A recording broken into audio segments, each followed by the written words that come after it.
Hey guys, gandang gabi. So ayan, buksan po natin ang ating nilotong pork adobo mga palangga para ulam natin ngayong gabi. Ayun,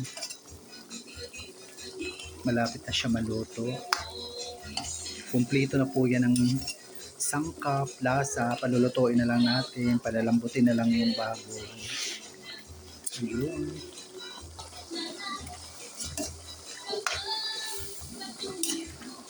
Ayun guys, pork adobo po ulam natin ngayong gabi mga palangga. Medyo maulan-ulan na panahon. At takpan muna natin. Ayun po, buksan natin. So ayan, yummy na po siya mga palangga. Ayan, malapit na maluto pa. Ibas-ibasan na lang natin ng sabaw. Ayan, okay na po yan. Templado na po yan mga palangga ko. Tayo na kumain sa unang intro. Tayo na magsalo-salo sa aming hapagkainan. Ayan. Ayun po, buksan ulit natin at ayan, luto na po siya. Tama na po yan mga palangga.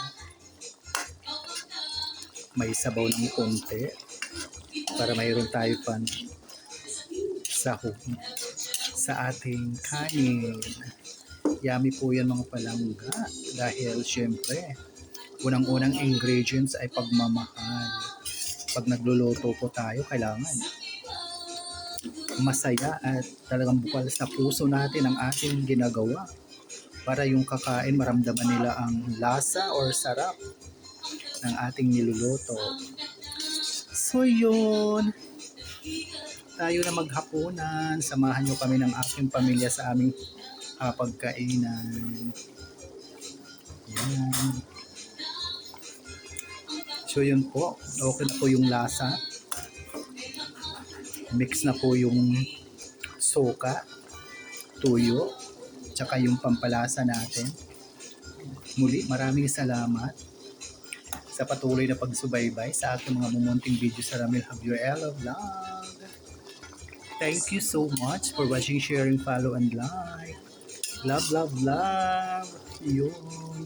God bless us all po sa atin lahat mga palangga. Mag-iingat lang po tayo palagi sa lahat ng oras, sa araw-araw. Kaya shoutout sa aking mga masugid na commentators and likers, reactors. Ma'am Flor Avina, shoutout po sa iyo ma'am.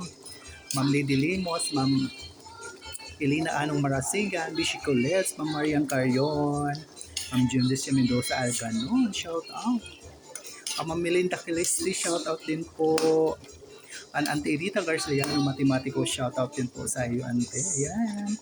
Enjoy sa bakasyon dito sa Pinas. Yun. And my dear friend Emily Mayo Valieta, hi. Thank you. Bye. Love you all. The best as all po.